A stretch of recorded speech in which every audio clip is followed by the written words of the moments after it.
They said it was a simple mistake, a last-minute change in the seating chart. But I've lived in that family long enough to know nothing they do is by accident. At my brother Ethan's engagement dinner, everyone sat under chandeliers that glowed like honey, everyone except me. My chair was tucked beside the exit sign, half in shadow, half in draft. The tablecloth was shorter there, the silverware mismatched, the napkins slightly stained. It was subtle, but deliberate, like everything my mother did. I watched as she laughed too loudly at Camille's joke. Camille, the soon-to-be daughter she actually liked. My father poured champagne, pretending not to see me. And Ethan? He looked the same way he always did when I entered a room, guilty, then relieved, like seeing a ghost that hadn't decided to haunt him yet. The air smelled like money and seafood. The waiter skipped me twice while refilling glasses. I didn't remind him. Instead, I traced the edge of the envelope in my bag, the one I'd found in Mom's desk drawer 2 weeks ago. My name was written on it in my father's handwriting, sealed, yellowed, and older than I was supposed to remember. It wasn't curiosity that made me open it. It was the tone in her voice when she said, "Don't touch anything in my study, sweetie." I touched everything. Now, sitting by the exit, watching their perfect family dinner, I could still hear the first line of that letter echoing in my head. She must never find out who she really is. They wanted a quiet daughter. They got a silent storm instead. It was an ordinary envelope, thin, cream-colored, sealed with a strip of tape that had yellowed at the edges. But the second I held it, I felt something sink in my stomach. Like my hands already knew what my mind refused to believe. Inside were 3 pages. Typed. Precise. Cold. The first line hit like a slap. To be filed under adoption records, Hayes, Amelia, formerly Clark. My name, and another name. Clark. At first, I thought it was a coincidence. Maybe some distant relative. But then I saw my birth date, printed in black ink mine. The letter was from a lawyer. It said I was adopted when I was 9 months old, from a woman named Lydia Clark, who'd signed away her rights after a personal agreement with my parents. The final paragraph made my vision blur. Given the circumstances, it is recommended the child never be informed to ensure emotional stability and family cohesion. Family cohesion. That's what they called a lifetime of lies. I sat on my childhood bed for hours that night, the letter trembling in my hands. Every memory I ever had, my mother's distant affection, my father's polite praise, the way Ethan always got more, suddenly made sense. I wasn't just the quiet one. I was the replacement. The one who filled the silence after their real child had died. The letter smelled faintly of perfume and dust. I folded it back, sealed it again, and hid it inside my purse. That was 2 weeks ago. And tonight, as Ethan raised a glass to family, I smiled back, because soon they'd learn what that word really meant. The restaurant was a place called Harbor and Vine, a lakeside mansion turned into an overpriced dream. The kind of place where people lower their voices just to sound important. Every window shimmered with candlelight and every table looked like it was waiting to be photographed. Except mine. Mine was near the back, right by the kitchen doors. Every time a waiter pushed through, a gust of cold air brushed my shoulder, carrying the scent of garlic and detergent. I could see the reflection of the main table in the mirror across from me, Mom in emerald silk, Dad in his tailored navy suit, Ethan and Camille smiling like they'd been born camera-ready. Camille caught my eye for a second. Her smile flickered. She didn't know everything yet, but she knew enough to sense the tension. She'd once told me over coffee that my family felt like a magazine cover, glossy but fake. She wasn't wrong. When the waiter finally reached my table, he said, "Sorry, miss. Didn't realize you were part of the group." I smiled. Don't worry. Neither did they. Dinner moved like a performance. Laughter at the right moments. Toasts rehearsed to perfection. When Ethan stood to speak, everyone lifted their glasses. His voice trembled sincere, rehearsed sincerity. He said, "Family is everything. It's who you come from, who you become, and who stands beside you." I bit the inside of my cheek to stop from laughing. Who you come from. He had no idea how ironic that sounded. When he sat back down, Mom leaned over and kissed his cheek. I reached into my bag, fingertips brushing the edge of the letter. Soon, I thought. Let's see who you really come from. Halfway through dessert, Camille stood up, her glass trembling just slightly. She was glowing, the kind of glow you get from being adored, not from being happy.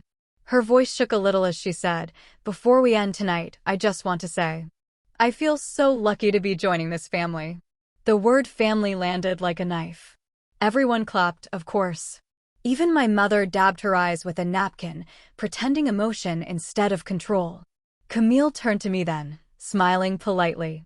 "And to Amelia," she said, "Ethan's sister, who's been so sweet and supportive." The words hung there, fragile as glass.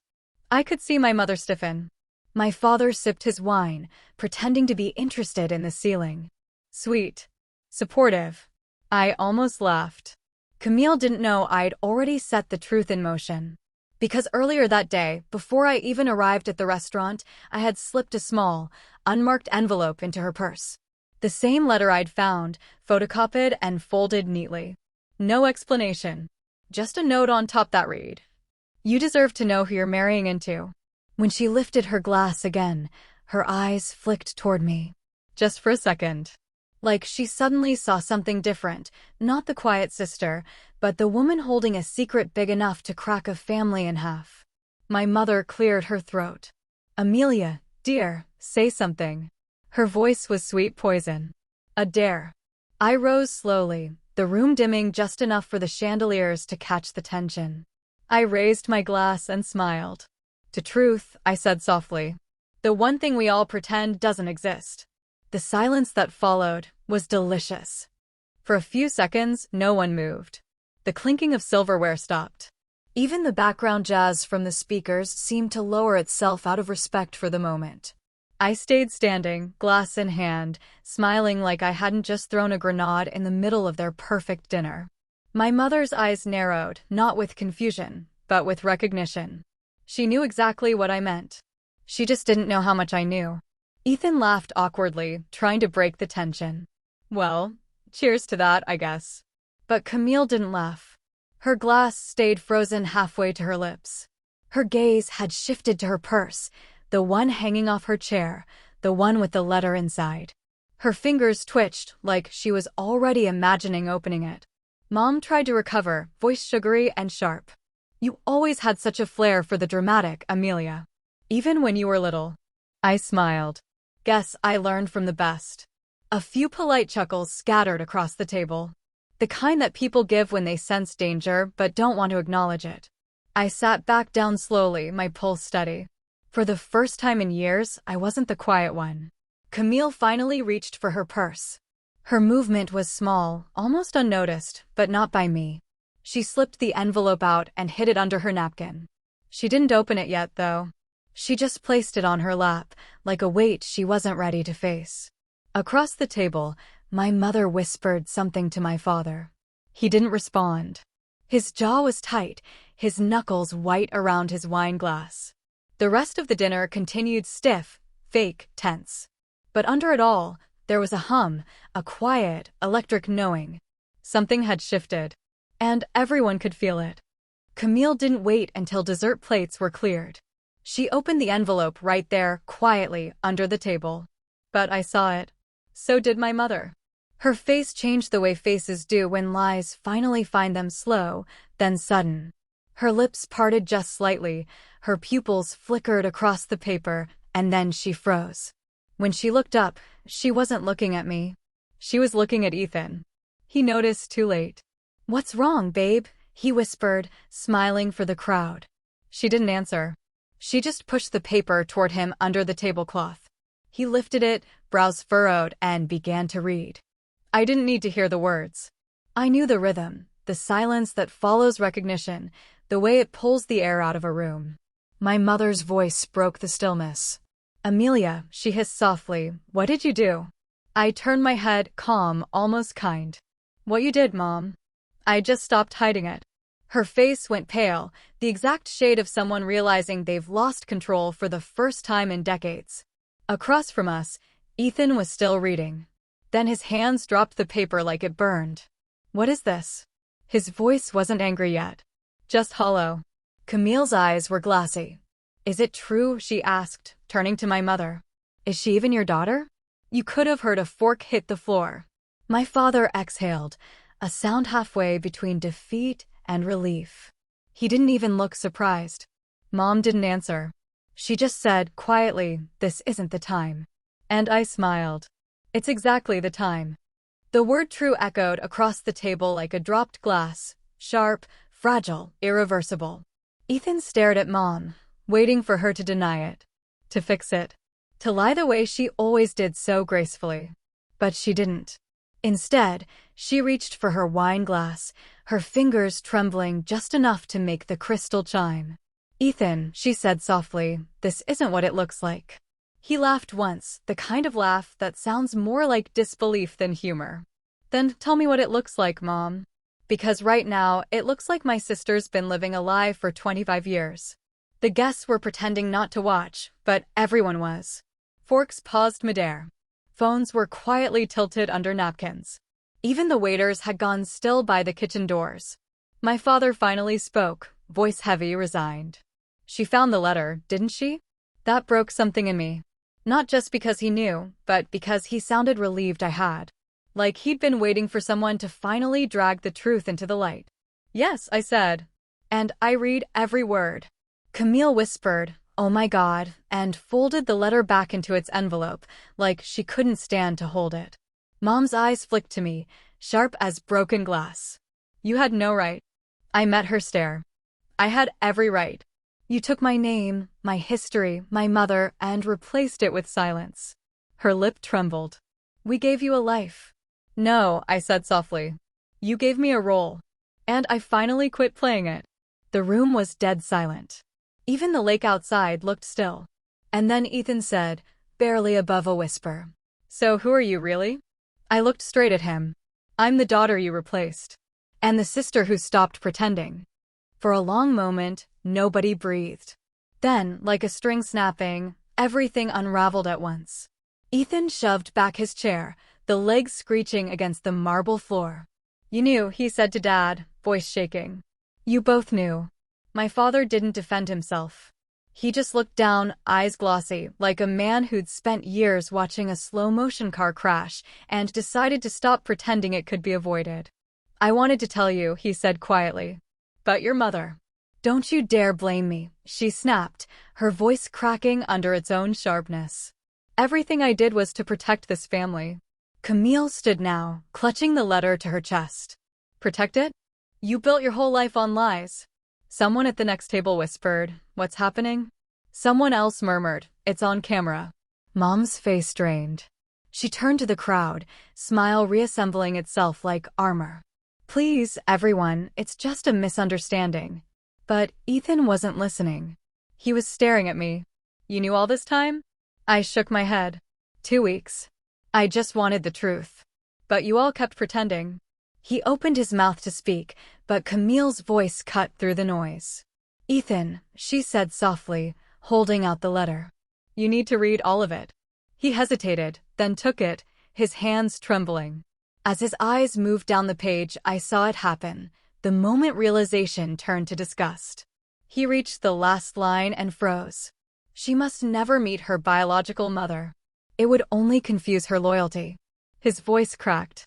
"Loyalty? You turned her life into a secret." Mom pressed her napkin to her lips. "I did what was best for her." I smiled faintly. "You mean what was easiest for you?" Ethan set the paper down, shoulders heavy. Camille looked between us all, tears in her eyes. "This isn't a family," she whispered. "It's a performance."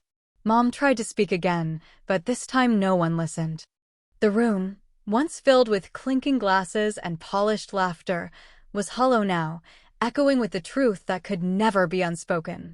Outside, the lake shimmered with the reflection of the restaurant lights, rippling softly, like applause for the ending that had finally come.